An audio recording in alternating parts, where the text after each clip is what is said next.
Good morning বন্ধুরা, কি করছো? তোমাদের কি রান্না হয়ে গেছে? আমি তোমাদের সামনে নিয়ে এসেছি আজকে হাঁসের ডিমের ঝোল। হ্যাঁ, একদম কষা করে করবো। সেটা রুটির সাথেও খেতে পারবে, ভাতের সঙ্গেও খেতে পারবে। আর চটপট রান্না হবে। যারা চাকরি বাকরি করো, খুব ব্যস্ত মানুষ, ওদের জন্য খুব সুবিধাজনক একটা রান্না।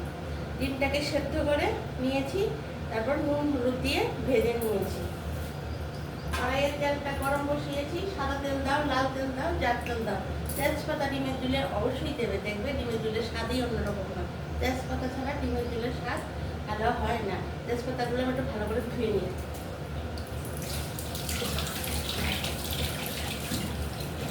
তেজপাতা কিন্তু না ধুয়ে দেবে না। এখানে নিয়েছি একটা পেঁয়াজ পেস্ট, আদা, আর এখানে 6টা ডিম আছে, 1 চামচ জিরের গুঁড়ো, আর লঙ্কার, এখানে কিন্তু ধনে দেবো না, ডিমের ঝোলে ধনে দিলে টেস্টি হয় না।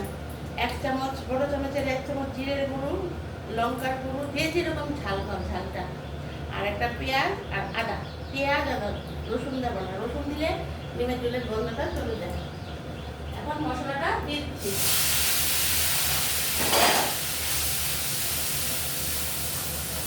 স্বাদ মতো নুন হলুদ তো দেবেই, আর একটু আদা দেবে, পেঁয়াজ দেবে, পেস্ট করে, লঙ্কা দেবে, দেখবে টেস্টটাই অন্যরকম হয়ে যাবে।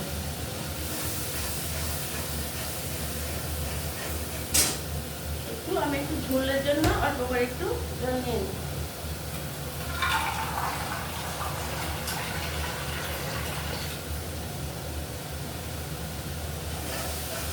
বন্ধুরা, মশলাটা কষা হতে হতে তোমরা আমাকে প্লিজ একটা সাবস্ক্রাইব করে দাও।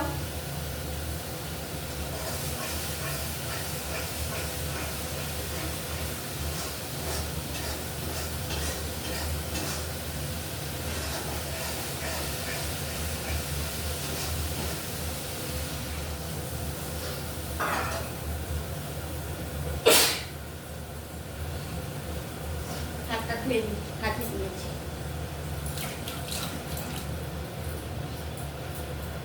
এখন বন্ধুরা, আমি ডিমটা ছেড়ে দেবো, ছেড়ে দিয়ে তারপর কষা কষা হলেই নামিয়ে নিচ্ছি।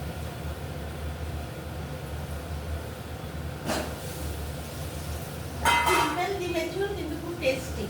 ওই ধনে, গরম মশলা, রসুন এসব দেব না, কিন্তু খুব টেস্টি। যেহেতু তেজপাতা পড়েছে, এই ডিমের ঝোলের টেস্টটাই অন্যরকম।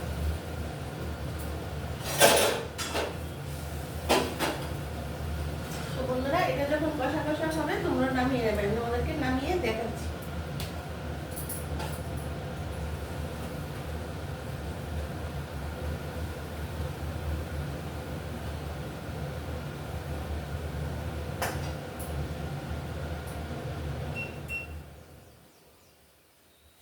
এই দেখো বন্ধুরা, এরকম কষা কষা করে ডিমের ঝোলটা নামিয়ে নেবে। সেটা তোমাদের বাচ্চারাও ভালোবাসবে, বড়রাও ভালোবাসবে, বয়স্ক লোকেরাও ভালোবাসবে। রুটি, ভাত সব কিছুর সঙ্গেই অসাধারণ লাগবে।